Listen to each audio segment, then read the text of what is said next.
The sun beat down like a hammer, scorching the Chicago construction site, where Anthony Davis carried a sack of cement on his shoulders. Sweat burned his eyes, dust clung to his tongue, and the deafening noise of jackhammers rattled his bones. At 45, his strong body could still handle the strain, but the weight of life was heavier than any load. His dark skin glistened beneath the dirty overalls, and his yellowed hard hat, slightly askew, revealed short hair sprinkled with grey. No one there knew he once owned a family construction company, swallowed by the economic crisis. No one cared. To them, Anthony was just another worker, lost in the concrete dust. "Move it, Davis!" The shout cut through the air, sharp as a knife. Rick Henderson, the foreman, stood with arms crossed, his face red from the sun and impatience.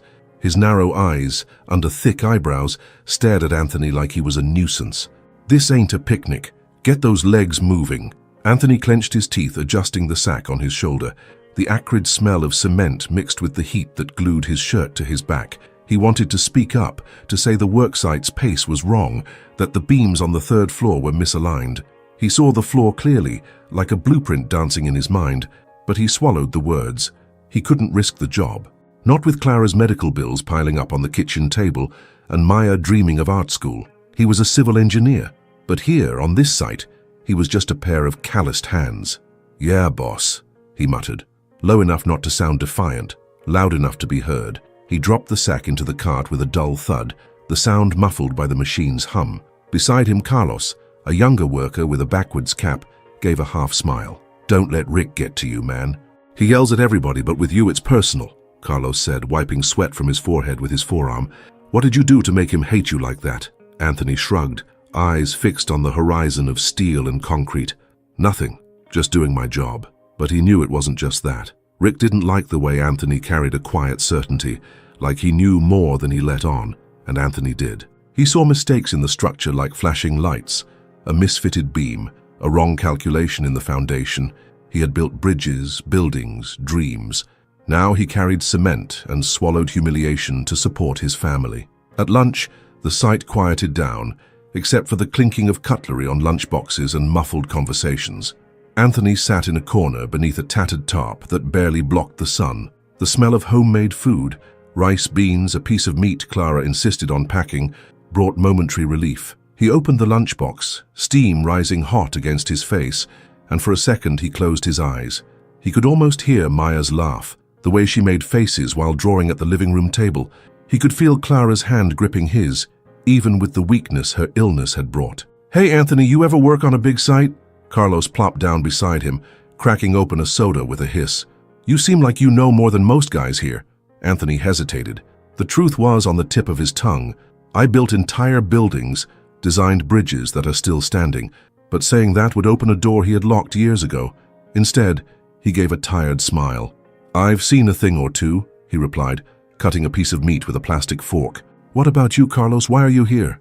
"Money, man. My mom's on her own, you know. I gotta help." Carlos shrugged, but there was pride in his voice. "And you? You look like you're carrying the world on your back." Anthony chuckled, the sound dry like the dust around them. "Maybe I am." He looked toward the site, where Rick barked orders at another worker. But life doesn't ask if you're ready, right? The afternoon brought more labor. Anthony was carrying concrete blocks, sweat pouring like a river, when something made his stomach twist. One of the main beams on the second floor was misaligned by at least 2 inches. It wasn't just cosmetic. This could compromise the entire structure. He paused, wiping sweat from his brow, and looked up toward the top of the site, where cranes lifted more material. If no one fixed it, the building could give way. Worse, someone could get hurt. He took a deep breath and walked over to Rick, who was standing near a stack of planks pointing at something on a tablet. The smell of diesel lingered in the air, mixed with the heat rising from the asphalt. "Mr. Henderson," Anthony began, voice steady but respectful, "the beam on the second floor's out of alignment. I think it needs adjusting before we load more weight on it." Rick turned slowly, his face twisting into a crooked smile. "Well, look who's an overalls-wearing engineer now. Gonna teach me my job?" He laughed loud enough for 2 nearby workers to glance over. "Get back to your place, Davis. Carry cement and leave the calculations to the pros." Anthony felt the heat rise in his neck, but kept his eyes locked on Rick. "I'm just saying it could be dangerous. Fixing it now avoids problems later. What's dangerous is you wasting my time." Rick snapped, stepping forward and pointing a finger. "Want to give orders? Get yourself a boss's job. Around here you just carry." The workers nearby dropped their gazes. Silence as heavy as the hot air. Carlos, a few feet away, shook his head but said nothing. Anthony clenched his fists, nails digging into his calloused palms, and went back to work. Every step felt heavier, like the ground pulled at his feet. He knew he couldn't let it go, but he also knew what it would cost to push. This job was the rope keeping his family from falling into the abyss. That night, exhausted, Anthony came home. The small apartment smelled like lemon cleaner. Clara's doing, even though she could barely lift her arms. He found her in the kitchen, carefully slicing onions, her thin face lit by the dim lamp overhead. Maya was in her room, faint music leaking under the door. "How was your day?" Clara asked, her voice soft, but with a tone that said she already knew the answer. Anthony took off his helmet and tossed it onto the table, the thud echoing in the quiet. "Same as yesterday. Probably same as tomorrow." Clara paused, wiping her hands on her apron. "You're stronger than this, Anthony. You always have been." He looked at her, the day's weight lifting just a little with those words. Then he opened the cabinet where he kept his tools. Hidden behind a box was an old photo, him, Clara, and Maya, smiling in front of the first bridge he ever designed. His fingers touched the image, the yellowed paper coated in dust. He closed his eyes and made a silent promise. "I'll rebuild everything, for them." But as he tucked the photo away, one question burned in his mind, sharp as Rick's stare. How would he face the hostility growing at the site, knowing that each day there was a battle against the contempt and the mistakes he saw so clearly? Rain fell in thick sheets, turning the construction site into a sea of mud. Anthony Davis, soaked to the bone, carried a stack of slippery boards, each step a test of balance. His coveralls clung to his skin, cold and heavy, and his yellowed hard hat let rivulets of water slide down his neck. The smell of wet earth mixed with diesel from the machines, which roared even through the downpour. At 45, Anthony felt every muscle scream, but what hurt most was the weight of the silence he kept. He knew the building was flawed. The poorly calculated foundations groaned in his mind like a warning siren. But speaking up came at a cost, and he needed the job. "Davis!" Rick Henderson's voice sliced through the rain as harsh as the wind whipping the site. The foreman, shielded by a black umbrella, pointed at a pile of concrete blocks. "Quit daydreaming and haul that to the other side, now!" Anthony wiped his face with a soaked sleeve, the bitter taste of rainwater in his mouth. He wanted to say the blocks were being placed in the wrong spot, that the added weight could strain the already misaligned beams. But Rick's sharp, narrow glare made him swallow the words. He simply nodded, murmuring a barely audible, "Yeah, boss." As he dragged the blocks, the mud sucked at his boots, each step an effort that made his knees tremble. Nearby, Carlos, the younger worker who had become his only ally, adjusted a tarp over a pile of materials. He glanced at Anthony, his backwards cap dripping. "Man, you look like a drowned rat," Carlos said with a half smile. "Why don't you tell Rick to quit riding you? You know more than he does." Anthony dropped the blocks with a thud, the sound muffled by the rain. "It's not that simple, Carlos." He wiped his calloused hands on his coveralls, the cracks in his skin stinging. "There's more at stake." Carlos frowned but didn't press. He knew Anthony carried a weight he didn't talk about, and Anthony couldn't tell him. Couldn't say he used to be an engineer, had designed buildings that still shaped Chicago's skyline, couldn't admit that every mistake he saw on site was like a stab, reminding him of his failed construction firm, of dreams that collapsed with the recession. The morning dragged on, and the rain didn't let up. During a break, Anthony sheltered under a makeshift roof, the sound of water drumming on the tarp like a relentless beat. He opened the lunch Clara had packed, some chicken and rice, the warm smell offering a moment of comfort, but it didn't last. Rick showed up, umbrella swinging like a crown. "Hey, Davis," he shouted, drawing the attention of other workers. "Come here. I hear you like giving opinions. What do you make of this?" He pointed to a steel beam being hoisted by a crane, its tip swaying dangerously in the wind. Anthony dried his hands and approached, heart tight in his chest. He saw the issue instantly. The angle was wrong, the support poorly secured. If the beam dropped, it could take half the structure with it. He took a deep breath, the cold air filling his lungs, and chose his words carefully. "Mr. Henderson, I think the beam's misaligned. If we adjust the support before fixing it, we can avoid a problem."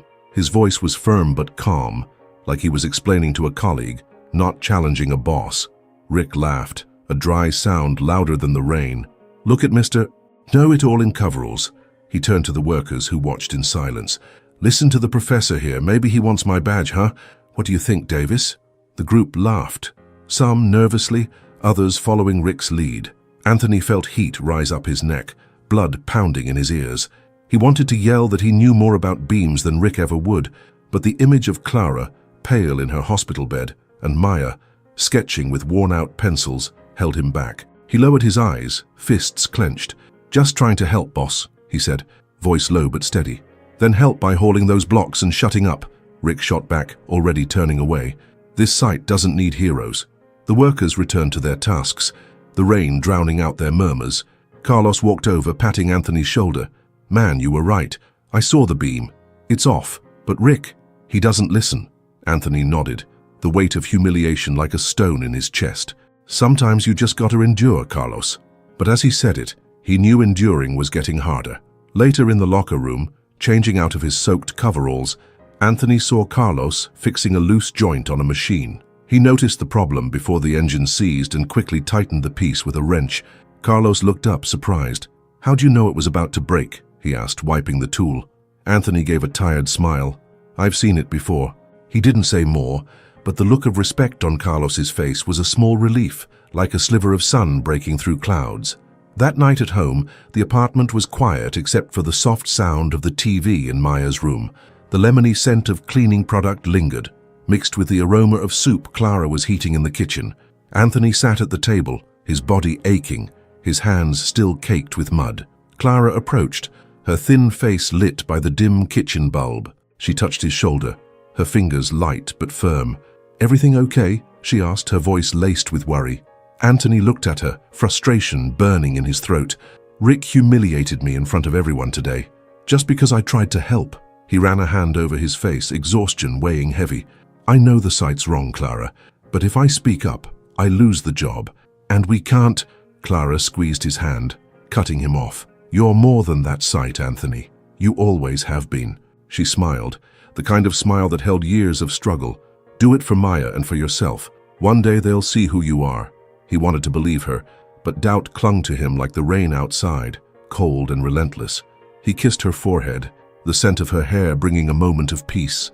"For you two, I can take anything," he murmured. Before bed, Anthony picked up an old newspaper Maya had left on the table. A headline caught his eye. "Local construction firm faces financial crisis, imminent bankruptcy risk." He froze, the paper trembling in his hands. The word bankruptcy hit like a punch, dragging back memories of his own company's fall, of creditors knocking, of dreams collapsing. He folded the paper, heart tight. The site he worked on was on the brink, just like his life had once been. Lying in the dark, listening to rain drum against the window, Anthony felt the weight of the day blend with the promise he'd made to himself. He would endure Rick's contempt, the mud, the fatigue. But as he closed his eyes, one question lingered, sharp as the cold wind outside. How long could he keep swallowing his pride and silencing what he knew, while the site, and his dignity, stood on the edge of collapse? The heat on the construction site was suffocating, like the air had turned into a wall of fire. Anthony Davis pushed a wheelbarrow full of concrete blocks, dust rising in clouds that clung to his skin and scratched his throat. The noise from the jackhammers was a constant hammering, pounding in his ears, while the smell of hot asphalt and diesel weighed on his chest. At 45, his body could still handle the heavy labor, but his mind carried a heavier burden. He saw the errors on the site with an engineer's clarity, misplaced beams, supports too weak for the weight to come. Each flaw screamed a warning in his head, but he kept his mouth shut. His dirty coveralls clung to his back, and his yellowed hard hat slipped with sweat. But Anthony kept moving, invisible to everyone, except Rick Henderson's contempt. "Davis, quit daydreaming!" Rick's voice cut through the noise, harsh as grinding metal. The foreman stood near a pile of planks, pointing at Anthony with a tablet in hand. "Those blocks should have been on the 3rd floor an hour ago. You're here to haul, not to stare at the sky." Anthony wiped the sweat from his forehead, feeling the cracked skin beneath his calloused fingers. He wanted to say the blocks were being moved to the wrong place, that the load calculation was off, but Rick's narrow, mocking stare made him swallow the words. "On it, boss," he replied, voice firm but low as he pushed the wheelbarrow harder, dry mud cracking under his boots. On the way, he passed a newly installed steel beam. It was crooked, off alignment by at least 7 centimeters. He stopped, heart tightening. A mistake like that could cause the structure to fail, maybe not today, but in weeks or months. He imagined the building collapsing, the sound of cracking concrete, and felt a chill down his spine despite the heat. He needed to speak up. But speaking up meant risking everything. The job, Clara's medical bills, Maya's dream of studying art. At lunchtime, the site grew quieter, the machine noise replaced by the clinking of forks on lunchboxes. Anthony sat in a corner, under a torn tarp that barely blocked the sun. The smell of chicken in sauce, Clara's insistence, brought a moment of comfort, but the weight in his chest didn't lift. He opened his lunchbox, the steam rising, and looked around at the workers scattered across the site. Some whispered, casting glances in his direction. Rick had been spreading rumors. Anthony was lazy, incompetent, someone who just got in the way. The words stung more than the heat. Carlos dropped down beside him, backwards cap damp with sweat shining under the sun. "Man, Rick's been riding you hard," he said, cracking open a soda with a hiss. "I heard what he told the others. Said you weren't cut out for this kind of work. But I saw you fix that joint on the machine yesterday. You know what you're doing." Anthony cut a piece of chicken, the plastic fork trembling slightly. "Sometimes knowing isn't enough, Carlos."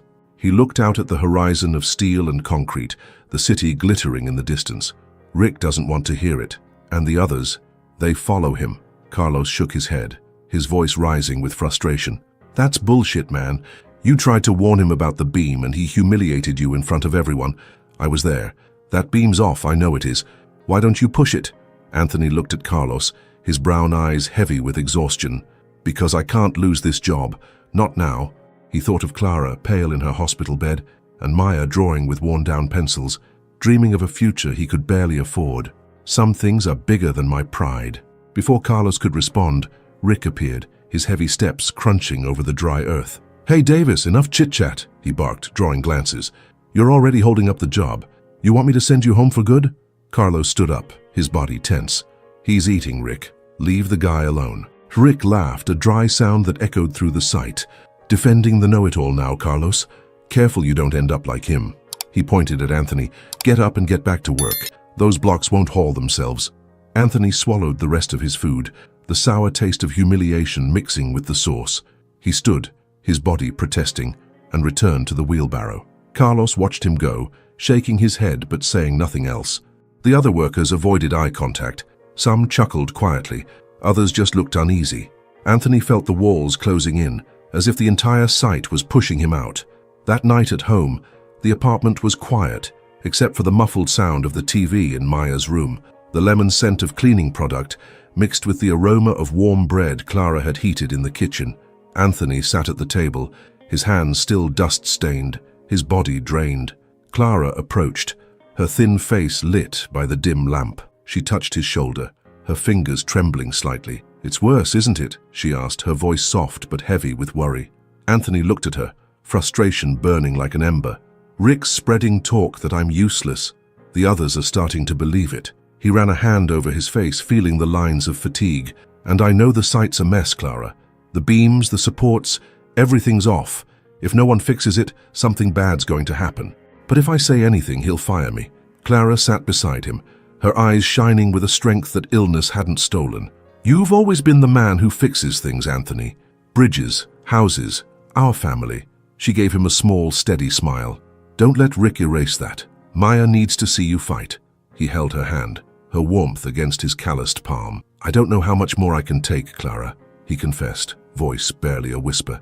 "But for you too, I'll try." Later, as Maya sketched in her room, Anthony heard the soft scratch of pencils on paper, a reminder of her dream. He opened the desk drawer and took out the old photo, him, Clara, and Maya, smiling in front of the bridge he'd designed years ago. The yellowed paper felt fragile, as if it might fall apart. He touched the image, his chest tight.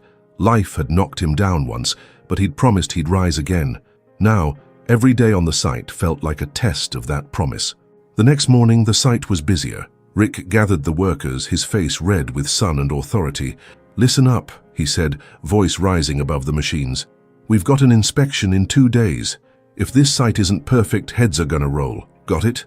The workers murmured, some anxious, some indifferent. Anthony's stomach churned.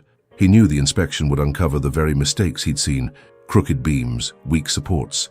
He could stay silent, keep his job, let the project move forward. But what if the building collapsed? What if someone got hurt?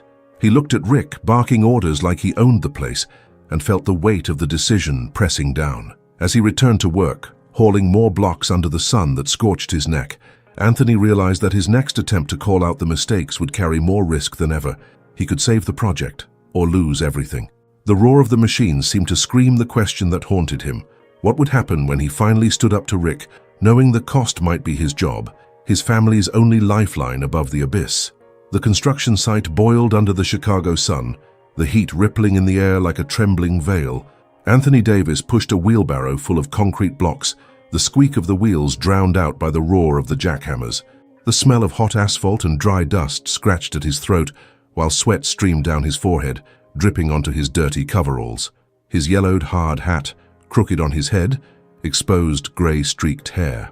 At 45, he carried the weight of the labor, and something far heavier, the error in the building's foundation, a problem he could see with an engineer's clarity, but no one wanted to hear. Every misaligned beam, every weak support, was like a scream in his mind, but he knew speaking up was playing with fire. Still, the risk of staying silent was worse. "Davis, pick up the pace." Rick Henderson's voice sliced through the air, sharp as a jackhammer. The foreman, his face red from the sun and bloated with authority, pointed toward a stack of planks. "Inspections tomorrow, and you're holding everything up." Anthony stopped, wiping the sweat from his brow with his sleeve, the coarse fabric scratching his skin.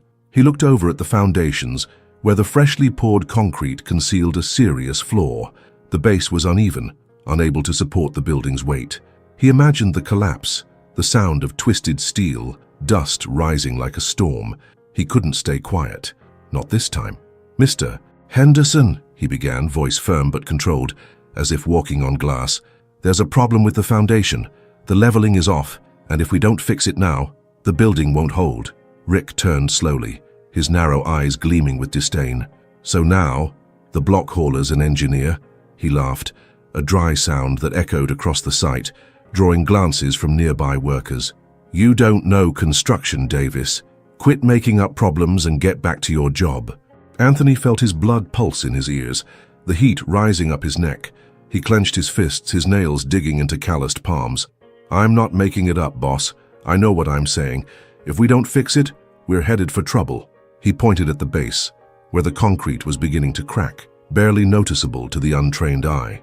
Rick stepped forward, his face twisting. "You know what, Davis? You're the problem here." He turned to the other workers who had stopped to watch, the silence as heavy as the hot air. Last week, a crane nearly tipped over because of a loose joint.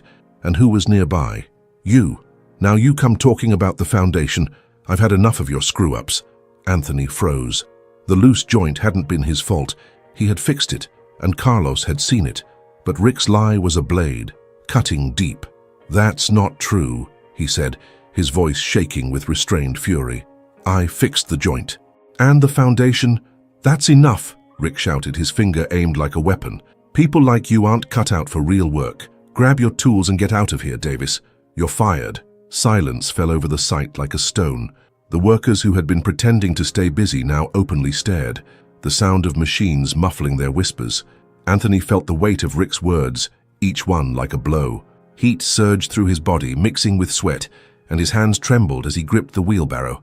He wanted to scream, to tell them he'd designed entire buildings, that he knew more than Rick ever would.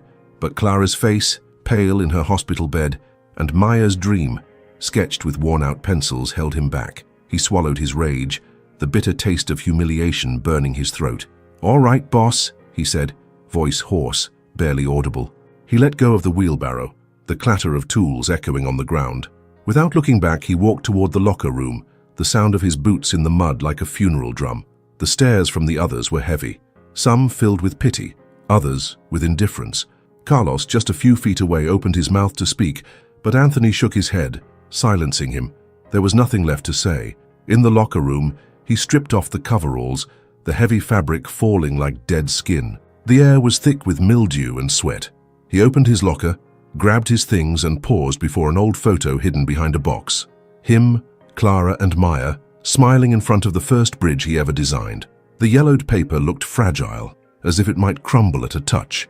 He slipped the photo into his pocket, his chest tight. The promise he'd made to rebuild their lives felt farther away than ever. That night, the apartment was silent, except for the hum of the fridge. The lemon scent of cleaning products mixed with the smell of soup Clara had warmed in the kitchen. Anthony sat at the table, his body aching, his heart worse.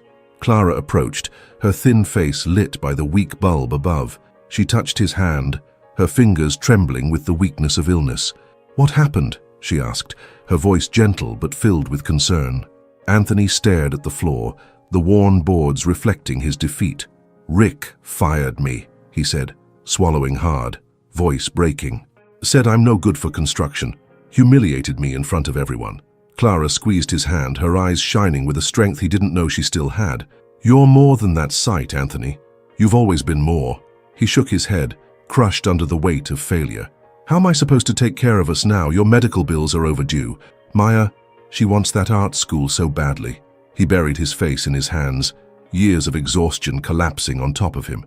"I failed you both." Before Clara could answer, the bedroom door opened. Maya, 16, her hair tied in a messy bun, stopped when she saw him. "Dad," she whispered.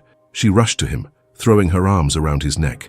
"You didn't fail. You're the best dad in the world." Anthony hugged his daughter, the warmth of her body against his chest bringing an unexpected relief. He closed his eyes, feeling her tears soak through his shirt. For a moment, the world was just that embrace, the smell of her shampoo, the muffled sound of her sobs.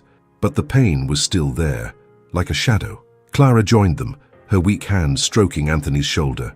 "Life isn't over, my love," she said, voice steady despite the fatigue. "You'll figure it out, you always do." He wanted to believe her, but doubt was a knife twisting in his chest. He kissed Maya's forehead, then Clara's, and stood, his body protesting. "I'm going to get some air," he murmured, needing a moment alone. Out on the balcony, Chicago's cold wind bit at his skin, the scent of wet asphalt rising from the street. He looked at the sky, the stars hidden by city lights. His phone vibrated in his pocket. "An unknown number," he answered. The voice on the other end was deep, formal. "Mr. Davis, this is Thompson and Associates. It's about Samuel Mitchell, your former professor. He passed away yesterday." The voice paused and Anthony's heart stopped. "He left you an inheritance, a significant amount." Anthony stood silent, the phone trembling in his hand. Samuel, the man who had taught him to turn numbers into bridges, was gone. But an inheritance? He didn't know what to say, what to think. The wind blew harder as if trying to wake him. As he hung up, a question rose in his mind, as sharp as the hope he barely dared to feel.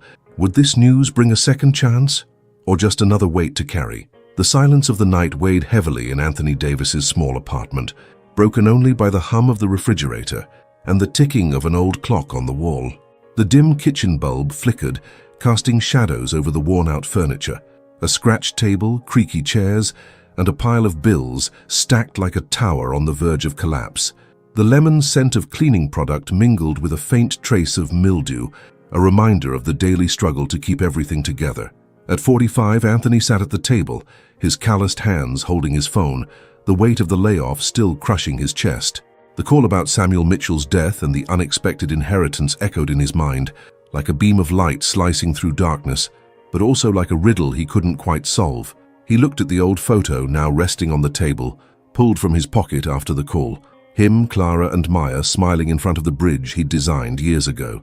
The yellowed paper seemed fragile, like his own hope. His dark skin gleamed under the dim light, the short grey hair reflecting the exhaustion of someone who had carried more than just concrete blocks. He rubbed his face, feeling the stubble scratch his fingers. The humiliation at the sight, Rick yelling, the workers' stares, the sound of tools hitting the ground, still burned as if the moment had been etched into his skin. Clara entered the kitchen with slow steps, her thin face illuminated by the soft glow. The illness had weakened her, but her brown eyes still held a strength Anthony envied. She sat beside him, the fabric of her worn dress brushing against the chair. "You're thinking about the call, aren't you?" she asked, her voice gentle but firm, like she could read his thoughts. Anthony sighed, the breath heavy. "Samuel's dead, Clara. My teacher, the man who taught me everything, and he left me an inheritance." He shook his head, his voice unsteady. "It's a big amount. I don't know what to make of it. Feels like a dream, but I don't know if I'm enough to do something with it." Clara took his hand, her cold fingers against his calloused palm. "Anthony, You've always been enough." She smiled, a small smile full of memories. "When I was in the hospital thinking I wasn't going to make it, who stayed by my side? Who worked during the day and spent the nights in that awful chair by my bed? You." She squeezed his hand tighter. "You built bridges, love. And you'll build again." He looked at her, the weight on his chest lifting just a little. The smell of coffee Clara had reheated filled the air, warm and comforting, but doubt still tugged at him. "I got fired, Clara. Humiliated in front of everyone." His gaze dropped, voice barely a whisper. "How am I supposed to look at Maya knowing I don't have a job anymore? The bills, her art school?" Before Clara could answer, the bedroom door creaked open. Maya, her hair in a messy bun, appeared holding a sketchbook. Her brown eyes, just like her mother's, shone with concern. "Dad, are you okay?" she asked, hesitating, pencil still in hand, like she'd heard more than she should have. Anthony forced a smile, the corners of his mouth trembling. "I'm fine, baby, just talking to your mum." He opened his arms, and Maya ran to him, her hug warm like a ray of sunlight. The fruity, simple scent of her shampoo brought a fleeting moment of peace. "You're gonna make it, Dad," Maya said, her voice muffled against his shoulder. "You always do." He held her tighter, heart aching. For them, he had endured Rick's contempt, the mud, the heat. For them, he had to find a way. Samuel's inheritance was a chance, but also a risk. And then, as if life were listening, an idea sparked in his mind, as clear as the blueprints he used to draw years ago. "Clara," he said, releasing Maya and turning to his wife, "what if I use the money to buy the construction company?" His voice came out firm for the first time in days. "The paper said it's in trouble. I could save the project, fix the mistakes, and show Rick who I really am." Clara's eyes widened, a mix of surprise and pride. "You're serious?" she asked, tilting her head, as if trying to see the plan taking shape in his mind. "It's risky, Anthony, but if anyone can do it, it's you." Maya smiled, hugging her sketchbook to her chest. "Dad, that would be like a superhero coming back to save the day." Anthony laughed, the sound light, easing the weight on his chest. "I don't know if I'm a superhero, but I'll try, baby." He looked at the photo on the table, the bridge shining under the sun. He'd built something like that before. He could do it again. In the days that followed, Anthony dove into the plan. He contacted Samuel's lawyer, confirming the inheritance, a sum that would change everything. The process of purchasing the construction company, burdened with debt and on the verge of collapse, moved quickly but quietly. He didn't want anyone at the site to know, at least not yet. Every call, every signed document felt like a brick being laid, rebuilding his confidence. But doubt still lingered. How would the workers react? And Rick? He pictured the foreman's face, red with arrogance, unaware of the storm heading his way. At night, while Clara slept and Maya sketched in her room, Anthony sat on the porch, the cold Chicago wind bringing the scent of wet asphalt. He held a pen, scribbling calculations into an old notebook. The construction errors danced in his mind. Misaligned beams, weak foundations. He knew how to fix everything. But the confrontation with Rick would be something else. He still felt the sting of humiliation, Rick's words, "people like you," cutting like a knife. He had to be ready. On the 10th morning, Anthony woke before dawn. The apartment was quiet, the smell of fresh coffee filling the air. He looked at himself in the mirror, his face lined with fatigue, but his brown eyes shining with new determination. He put on a clean shirt, straightened his graying hair and grabbed a new hard hat, white and spotless, he'd bought for the occasion. Today, he would return to the site as an inspector and owner. His heart pounded, tension laced with a flicker of hope. As he left, he looked at the photo on the table, now framed by Maya. Him, Clara, and their daughter smiling. He touched the glass, promising himself he wouldn't fail again. But as he walked to the car, the cold wind brushing his face, a question followed him, sharp as the morning light. How would they react when they saw the man they humiliated, transformed and ready to take control? The sun blazed over the construction site in Chicago, a cruel contrast to the chaos Anthony Davis saw before him. The air smelled of fresh concrete and diesel fuel, but the dust felt less suffocating today, as if the very atmosphere sensed something was about to change. At 45, Anthony walked the grounds no longer in a dirty jumpsuit and a faded yellow hard hat, but in a flawless navy blue suit, his polished shoes gleaming in the light. A new gleaming white helmet rested on his head, covering his graying hair. His dark skin shone under the sun. and his brown eyes, once weighed down by exhaustion, now carried a sharp determination. He was no longer the invisible worker. Today, he was the inspector and the owner. The site was in turmoil. Cranes creaked, jackhammers pounded, and workers rushed to meet deadlines before the inspection. Anthony took it all in with the trained eye of an engineer. Misaligned beams, poorly leveled foundations, fragile supports. Every mistake he'd warned about weeks ago still echoed in his mind. He held a tablet, noting safety violations with steady fingers, each tap a promise that things would not stay the same. Rick Henderson, the foreman, appeared running, his face red from sun and nerves. He didn't recognize Anthony, the suit and white helmet disguising the man he had humiliated.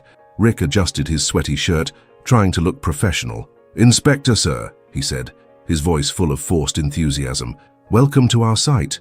Let me show you the progress. Everything's on schedule, all perfect." Anthony kept a neutral face, but inside, his blood pulsed hot. He remembered every word Rick had said, every "people like you" spat with contempt. "Show me what you've got," he said, his voice calm but firm, like the sound of a well-placed beam. He followed Rick, tablet in hand, the scent of hot asphalt rising from the ground. Rick pointed at the structures, gesturing proudly. "Look at this foundation, sir. Top-quality concrete, everything calculated." He smiled, yellowed teeth on display. "And the third-floor beams? A beauty. We're ahead of schedule, ready to pass inspection with flying colors." Anthony stopped in front of a beam, the metal glinting under the sun. He spotted the floor immediately. The alignment was off, the support poorly secured. He ran his finger along the surface, feeling its roughness, and noted it on the tablet. "And this beam?" he asked, tone neutral but heavy enough to make Rick hesitate. "Perfect, sir," Rick answered, his smile faltering. "We checked everything, no mistakes."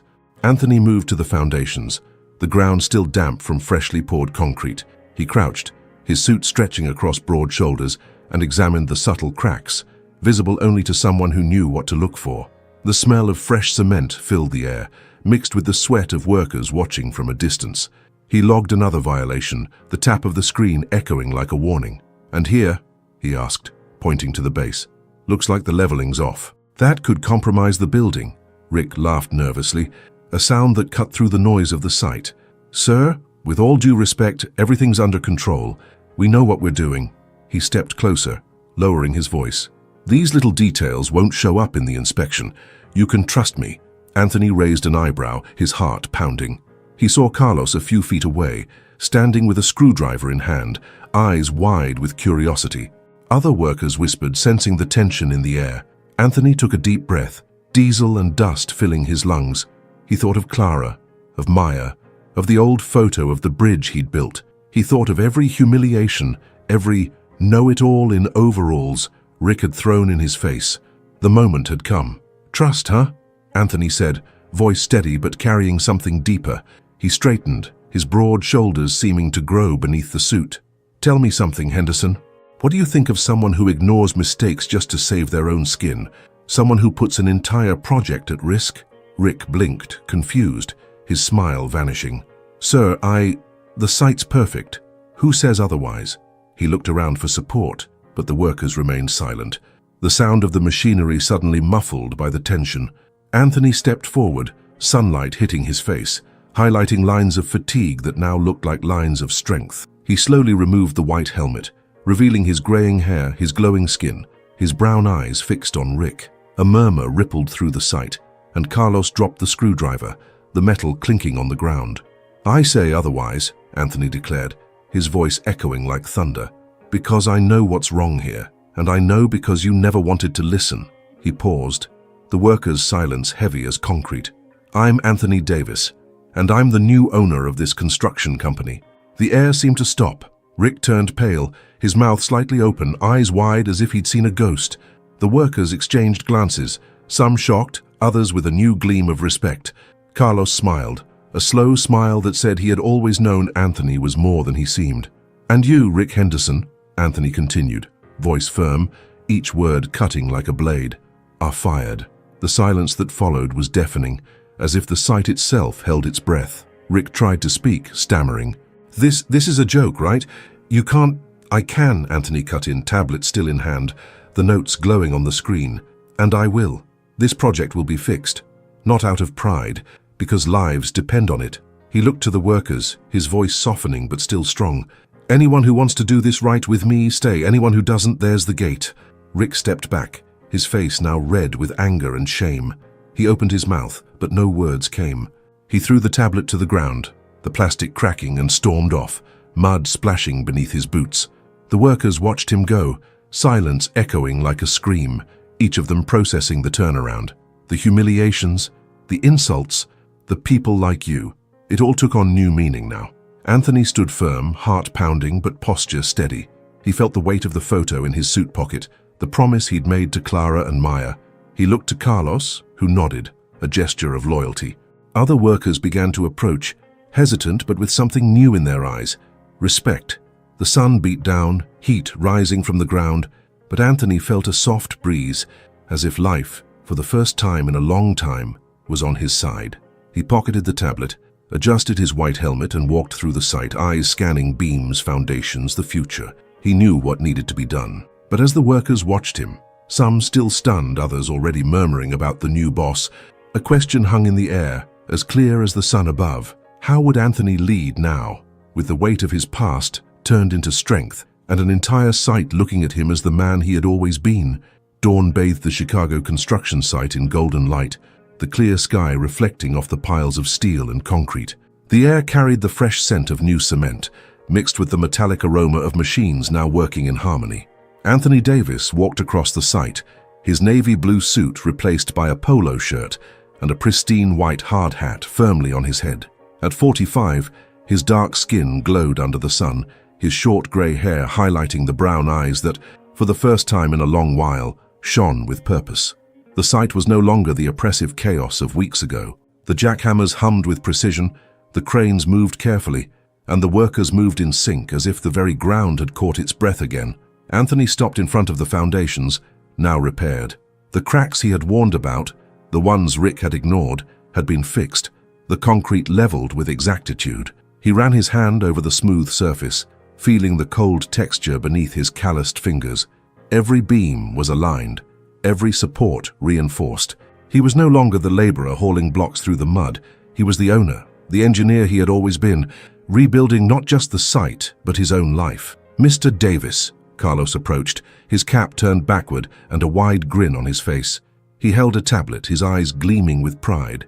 "Third-floor beams are ready. Want to take a look?" Anthony nodded, a quiet smile on his lips. "Good job, Carlos." He paused, looking the young man in the eyes. "And it's just Anthony now. You're a supervisor, remember?" Carlos chuckled, scratching the back of his neck. "Still not used to it, boss. I mean Anthony." He gestured toward the workers who were moving with a renewed rhythm. "The guys are different since you took over.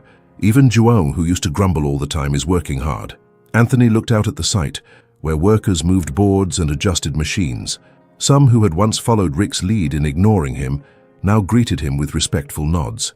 He'd rehired most of them, but only the ones who showed they wanted to do things right.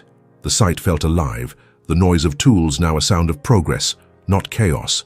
The smell of diesel still hung in the air, but something new had taken root. Hope. "You changed this place," Carlos said, his voice low but firm. "After that day when you kicked Rick out, man, it was like the whole site woke up."